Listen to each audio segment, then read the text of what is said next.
Okay, so I wanted to share this post that I made about a medical procedure that I was supposed to have today that turned out bad and didn't end up happening. And I just, I want other people to see, what I go through and what it takes to, get things done properly, and that you really do have to advocate for yourself and keep pushing and keep trying, unfortunately. I feel sorry for those people that can't advocate for themselves and don't have a good support system to help them, because I can only imagine all of these injustices that are encountered throughout trying to get quality care from anyone. But I'm just going to read this post because it's easier than me trying to just freestyle say what happened. I'm just going to read from the post I made, because I think documenting this will help other people. So, I've been waiting to have an MRI done on my shoulders for 3 months now because of severe pain when trying to move my arms around. But the local hospital refused to do an MRI, citing that my insurance wouldn't approve it. They originally said that I had tendinitis after an x-ray, but an x-ray cannot show tendinitis.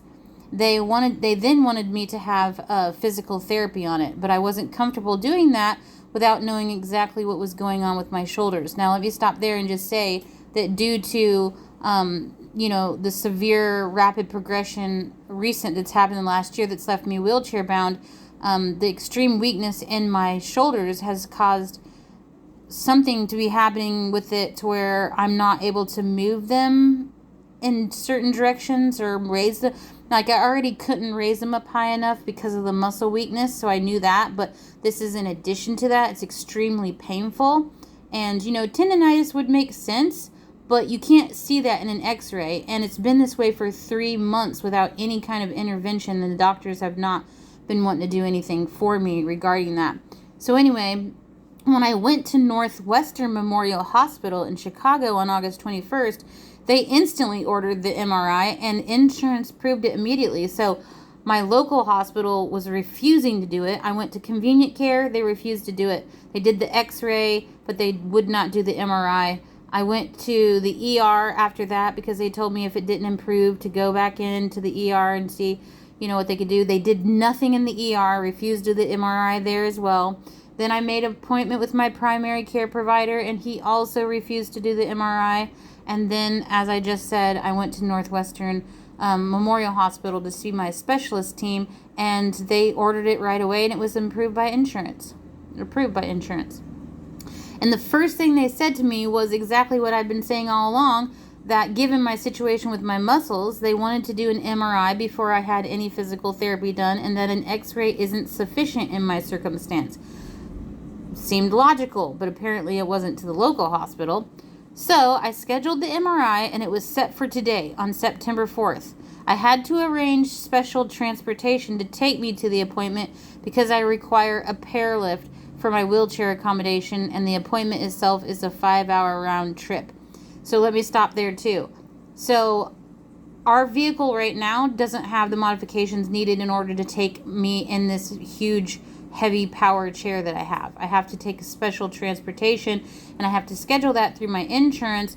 And the insurance isn't the problem. It was the transportation place itself that was the problem today.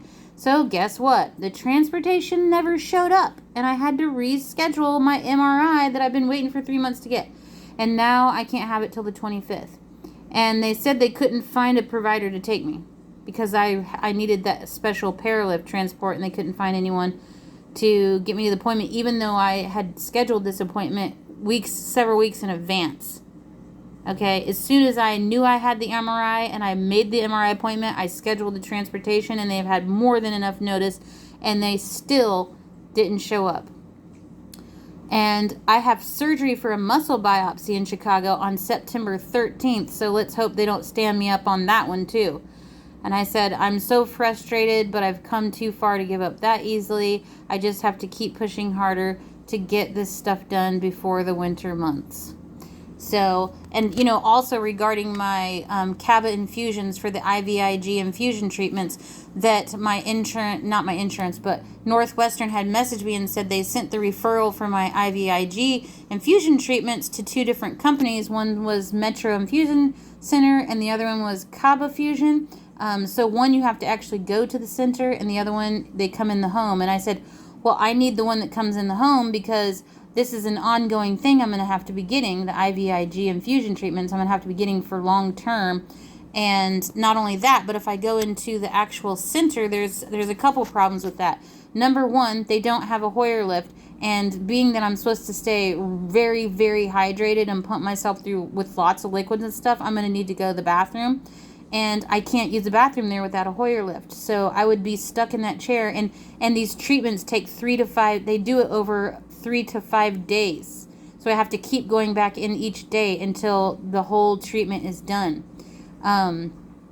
So that puts me out of my home into the center, not being able to use the bathroom for hours and hours at a time while I'm in their center. And then on top of that, what do I do in the winter months when it's icy and too cold out and dangerous for me to be getting around about in my wheelchair? Because I don't have my own transportation for my wheelchair, so I'd have to take the public transportation, and they don't clear these sidewalks of ice and snow and all that, and it's not safe for me. So the better option and the safest option for me is the in-home infusion. So I'm going to have to work on getting that taken care of as well. So anyway, it's all stressful, but I'm just going to keep pushing people and keep trying to get on top of people. And then the other thing, the wheelchair that I have is actually a loaner wheelchair. So I've been waiting for 8 months for National Seating and Mobility to get my paperwork done so that my insurance can fully approve this custom chair that I desperately need, because the one that I have is a loaner and it's not made to my fitting. So it can actually increase the risk of having pressure sores and all kinds of other things because it doesn't fit me correctly. And then I found out today that my assistive technology professional that works with the National Seating and Mobility, who's supposed to be working on my case to get my insurance to approve the custom chair, has missed another deadline. They've been trying to get him the whole chair. And this is interesting because the whole chair has actually been approved. All except for one certain feature of it, which is the eye level feature. And that's what's holding him up. And I said, well, fine, then let's just forgo the eye level feature and just get the custom chair done, and then we'll forgo that one particular feature as long as it has all the other ones like recline and, the padding and the legs and the comfort of the head and the neck and all of this stuff. It's not critical that I have eye level, although I would love for the chair to be raised up high, since I can't raise my arms, to be able to raise the seat and elevate the seat up so I can reach up in cabinets and do all this other stuff would be nice. Or also to change the height of the chair so that it can, enable people to transfer me from the chair to other things easily. But he was told 30 days ago to get that appeal done for that last component needed to get the chair completely approved, and he still has not done it. And now the 60-day deadline in which he had to do it has passed. And so I had a call from the National Seating Mobility today because I put in a complaint about this guy, because all he has done is taken his own sweet damn time. There's been no sense of urgency at all, and he's missed several deadlines, and this has been going on since January of this year. And my National Seating and Mobility tracking order says that this was all supposed to be wrapped up by May, and we're in September now. And like I said, I'm very frustrated, and they called and they did apologize, but what good is that now? I mean, like, I've had his own bosses have called me and said, we have told him to get that information to us ASAP, and he still did not do it, and now the 60-day deadline is over. So anyway, I'm very frustrated, as you can tell, and I could keep ranting on about this, and I just got to stay after people. I have to stay on them and make sure I hold them accountable for doing, giving me their best and not taking this half-assed and not, taking their own sweet damn time when, these are services and equipment and devices that I need now, not tomorrow or in the future. Like, I need them now. So anyway, thanks for listening.